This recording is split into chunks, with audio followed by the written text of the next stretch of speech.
आप देख रहे हैं न्यूज नाउ 24/7। ताज़ा खबरों के लिए हमारे साथ बने रहें। 26/11 के आरोपी तहव्वुर राणा को अमेरिका से भारत लाए जाने पर जम्मू कश्मीर के पूर्व डीजीपी एसपी वैद ने कहा, तहव्वुर राणा का भारत प्रत्यर्पित होना भारत सरकार और एजेंसियों की बहुत बड़ी उपलब्धि है। पाकिस्तान की आईएसआई के इशारे पर किए गए इस हमले में 166 लोगों की जान गई थी। इसलिए तहव्वुर राणा को जवाबदेह ठहराना बहुत जरूरी है। कई कड़ियों को जोड़ने की जरूरत है। उससे पूछताछ और हाफिज सईद और ज़कीउर रहमान लखवी की भूमिका का पता लगाने के बाद जांच पूरी होगी। उन्होंने आगे कहा, उसने डेविड कोलमैन हेडली की मदद के लिए मुंबई में एक एजेंसी खोली थी। पाकिस्तान के आईएसआई ने कैसे इस पूरे मामले को अंजाम दिया और कैसे उसने पाकिस्तानी सेना की मदद की, इस बारे में कई राज उजागर होंगे। पाक सेना के 2 मेजर इस पूरे मामले को संभाल रहे थे। क्या ये सब आईएसआई को जानकारी दिए बिना हो रहा था? क्या आईएसआई ये सब सेना प्रमुख को जानकारी दिए बिना कर रही थी? समझता हूँ तहव्वुर राणा का भारत में लाना एक बहुत बड़ी उपलब्धि है भारत सरकार की, भारत की एजेंसियों की। पिछले 17 साल से कोशिश हो रही थी। ये अटैक 26/11 का 2008 में हुआ था और आज 2025 है। तो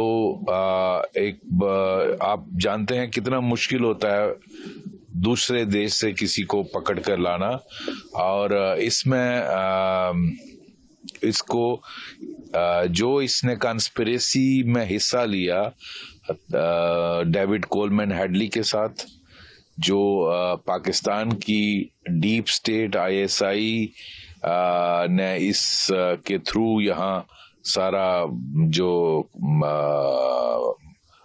कांड किया, उसमें 165 लोग मारे गए थे। तो उसके लिए इसका अकाउंटेबल बनाना बहुत जरूरी है और बहुत सारी कड़ियां हैं जिनको जोड़ना जरूरी है। वो इन्वेस्टिगेशन इसकी पूछताछ से कंप्लीट होगी।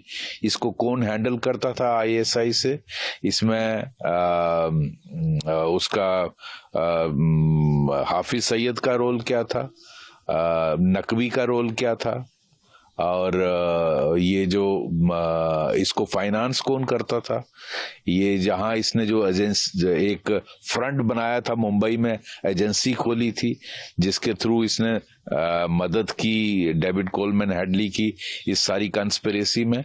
तो इससे बहुत सारे पोल खुलेंगे जो पाकिस्तान की डीप स्टेट ने, आईएसआई ने ये सारा कांड किया। उसके लिए इन सब लोगों का अकाउंटेबल बनाना बहुत जरूरी है।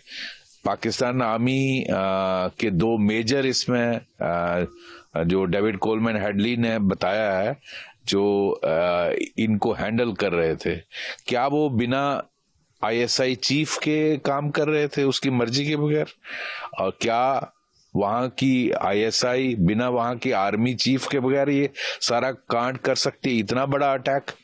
तो मैं समझता हूं वक्त आ गया है।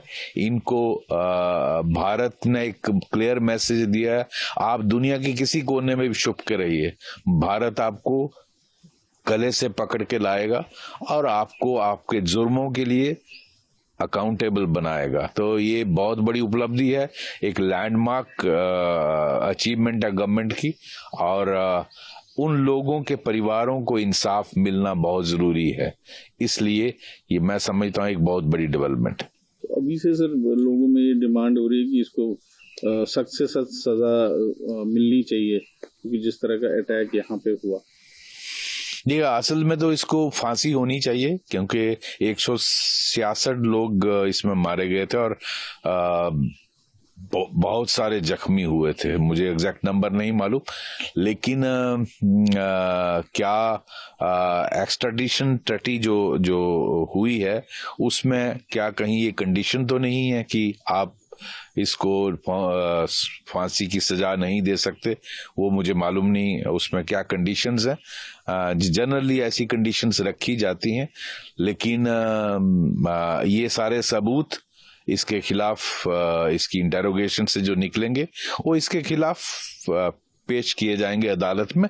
उसके बाद अदालत डिसाइड करेगी कि क्या सजा दी जाएगी। पाकिस्तान कितना इससे एक्सपोज होगा इंटरनेशनली अगर देखेंगे, क्योंकि अब जिस तरह से देखो, पाकिस्तान जो है ये सारा कांड तो पाकिस्तान की डीप स्टेट ने किया, और हालांकि वो कहते हैं कि ये नॉन स्टेट एक्टर्स हैं, जनरली पाकिस्तान ओन नहीं करता है, पूरी रियासत ही नॉन स्टेट एक्टर्स की है। वहाँ कौन है स्टेट एक्टर है? वहाँ का ISI chief non state actor है, वहाँ का army chief non state actor है, और उन दोनों की मर्जी के बगैर इतना बड़ा कांड भारत में नहीं हो सकता। मैं समझता हूं उन दोनों को अक्यूज्ड बनाना चाहिए।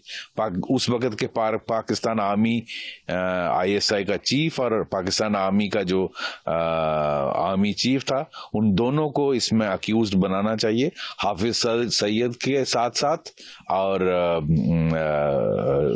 क्या नाम था उसका, जकीर रहमान, उन सब के साथ, और जो लोग इसमें इन्वॉल्व थे।